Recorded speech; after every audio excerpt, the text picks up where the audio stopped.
Farmer Boy, Chapter 23, The Cobbler.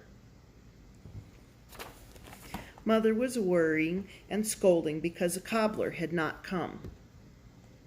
Almanzo's moccasins were worn to rags, and Royal had outgrown last year's boots. He had slit them all around to get his feet into them. Their feet ached with cold, but nothing could be done until the cobbler came. It was almost time for Royal and Eliza Jane and Alice to go to the academy. They had no shoes, and still the cobbler hadn't come. Mother's shears went snickety-snick through the web of beautiful sheep's gray cloth that she had woven. She cut and fitted and basted and sewed, and she had made Royal a handsome new suit and a greatcoat to match. She bought him a cap with flaps that buttoned and like button caps. For Eliza Jane, she made a new dress of wine-colored cloth, and she made Alice a new dress of indigo blue. The girls were ripping their old dresses and bonnets and sponging and pressing them and sewing them together again the other side out to look like new. In the evenings, Mother's knitting needles flashed and clicked, making new stockings for them all. She knitted so fast that the needles got hot from rubbing together, but they could not have new shoes unless the cobbler came in time. He didn't come. The girls' skirts hid their old shoes, but Royal had to go to the academy in his fine suit with last year's boots that were slit all around and showed his white socks through. It couldn't be helped. The last morning, Father and Almanzo did the chores. Every window in the house blazed with candlelight, and Almanzo missed Royal in the barn. Royal and the girls were dressed up at breakfast, and no one ate much. Father went to hitch up, and Almanzo lugged the carpet bags downstairs. He wished Alice wasn't going away. The sleigh bells came jingling to the door, and Mother laughed and wiped her eyes with her apron. And they all went out to the sleigh. The horses pawed and shook jingles from their bells. Alice tucked the lap robe around her bulging skirts, and Father let the horses go, and the sleigh had turned onto the road. Here's the school they were going to. I guess that's the academy at Malone. Alice's black veiled face looked back, and she called, "Goodbye, goodbye." Almanzo did not like that day very much. Everything seemed large and still and empty. He ate dinner all alone with Father and Mother. Chore time was earlier because Royal was gone. Almanzo hated to go to the house and not see Alice. He even missed Eliza Jane. After he went to bed, he lay awake, wondering what they were doing. 5 long miles away. Next morning, the cobbler came, and Mother went to the door and said to him, "Well, this is a pretty time to be coming, I must say. 3 weeks late, and my children as good as barefoot." But the cobbler was so good-natured that she couldn't be angry long. It wasn't his fault he had been kept 3 weeks at one house making shoes for a wedding.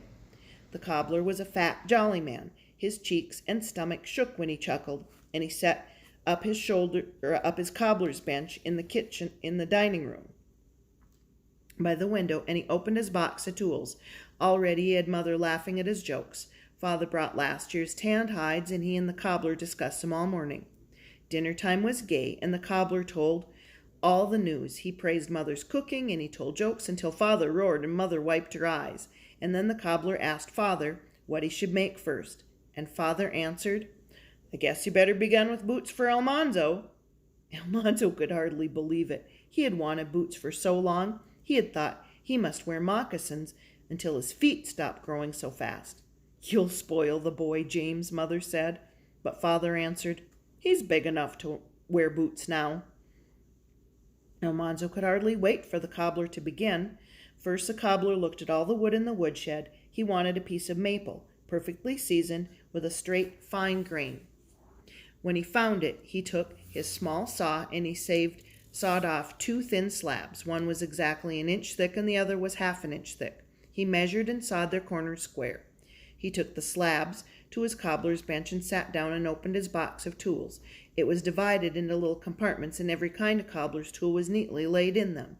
The cobbler laid the thicker slab of maple wood on the bench before him. He took a long, sharp knife and cut the whole top of the slab into tiny ridges. Then he turned it round and cut ridges the other way, making tiny, pointed peaks.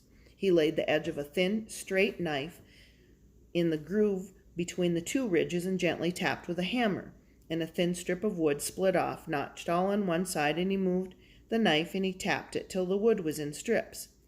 Then, Holding a strip by one end, he struck his knife in the notches, and every time he struck, a shoe peg split off. Every peg was an inch long and an eighth of an inch square and pointed at the end. The thinner piece of maple he made into two pegs, and those two pegs were each half an inch long. Now the cobbler was ready to measure Almanzo for his boots. Almanzo took off his moccasins and socks and stood on a piece of paper while the cobbler carefully drew round his feet with his big pencil. Then the cobbler measured his feet in every direction and wrote down the figures. He did not need Almanzo any more now, so Almanzo helped Father husk corn. He had a little husking peg like his father's big one. He buckled the strap around his right mitten, and the wooden peg stood up like a second thumb between his thumb and fingers. He and Father sat on milking stools in the cold barnyard by the corn shocks. They pulled ears of corn from the stalks, and they took the tips of the dry husks between thumb and husking peg and stripped off the husks off the ear of corn. And they tossed the bare ears into bushel baskets, and the stalks kept rustling along dry leaves they laid in piles, and the young stalk would eat the leaves.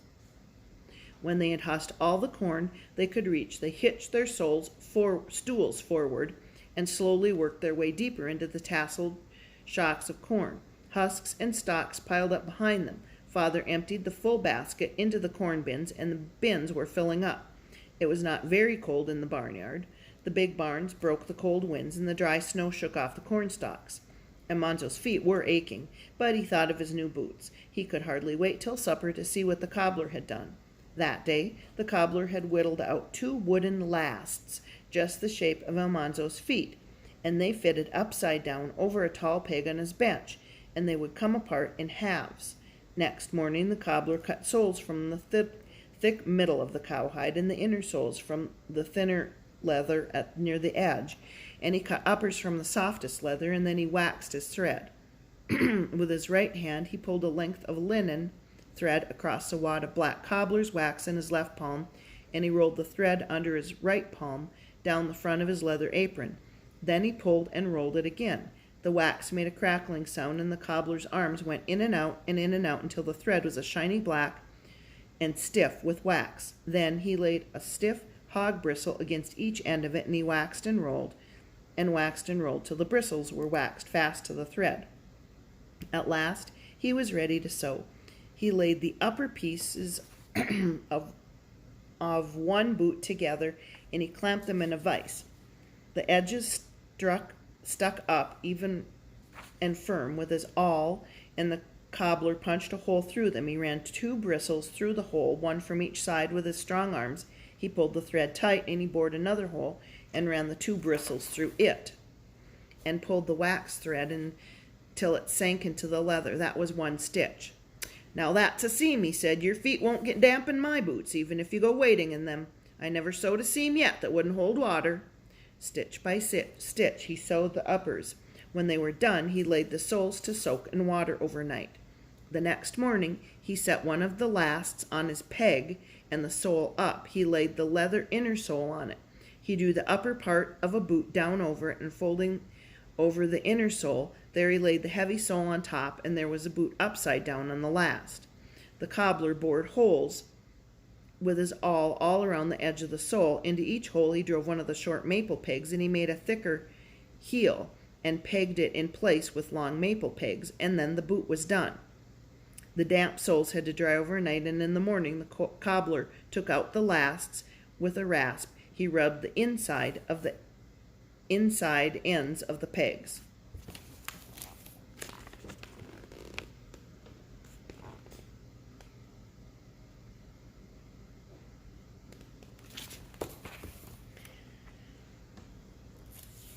Almanzo put on his boots, and they fitted perfectly, and the heels thumped grandly on the kitchen floor. Saturday morning, Father drove to Malone to bring home Alice and Royal and Eliza Jane to be measured for their new shoes. Mother was cooking a big dinner for them, and Almanzo hung around the gate waiting to see Alice again. She wasn't a bit changed. Even before she jumped out of the buggy, she cried, "Oh, Almanzo, you've got new boots!" She was studying to be a fine lady, and she told Almanzo all about her lessons in music and deportment, but she was glad to be home again. Eliza Jane was more bossy than ever. She said Almanzo's boots made too much noise, and she even told Mother that she was mortified because Father drank tea from his saucer. My land, how else would he cool it? Mother asked. It isn't the style to drink out of saucers anymore, Eliza Jane said. Nice people drink out of the cup. Eliza Jane, Alice cried. Be ashamed. I guess Father's as nice as anybody. Mother actually stopped working. She took her hands out of the dishpan and turned around to face Eliza Jane. Young lady, she said, if you have to show off your fine education, you tell me where saucers come from. And Eliza Jane opened her mouth and she shut it, and she looked foolish. They come from China, Mother said. Dutch sailors brought them from China 200 years ago, and the first time sailors ever sailed around the Cape of Good Hope and found China. Up to that time, folks drank out of cups, and they didn't have saucers. Ever since, they've had saucers, and they've drunk out of them. I guess a thing that folks have done for 200 years can't be we can keep doing. We're not likely to change for a newfangled notion that you've got in Malone Academy. Well, that shut up Eliza Jane. Royal didn't say much. He put on old clothes and did his share of the chores, but he did not seem interested, and that night in bed he told Almanzo he was going to be a storekeeper. You're a bigger fool than I be if you drudge all your days on a farm, he said. I like horses, said Almanzo. Huh, storekeepers have horses, Royal answered. They dress up every day, and they keep clean, and they ride around in a carriage and a pair. There's men in the cities that have coachmen to drive them. Almanzo did not say anything, but he did not want a coachman. He wanted to break the colts, and he wanted to drive his own horses himself. Next morning they all went to church together, and they left Royal and Eliza Jane and Alice at the academy. Only the cobbler came back to the farm. Every day he whistled and worked at his bench in the dining room until the boots and shoes were done. He was there for 2 weeks, and when he loaded his bench and his tools in his buggy and drove away to his next customer, the house seemed empty and still again. That evening, Father said to Almanzo, Well, son, corn husking's done. What say we make a bobsled for Star and Bright tomorrow? Oh, Father, said Almanzo, can I? Will you let me haul wood from the timber this winter? Father's eyes twinkled. What else would you need a bobsled for? He asked.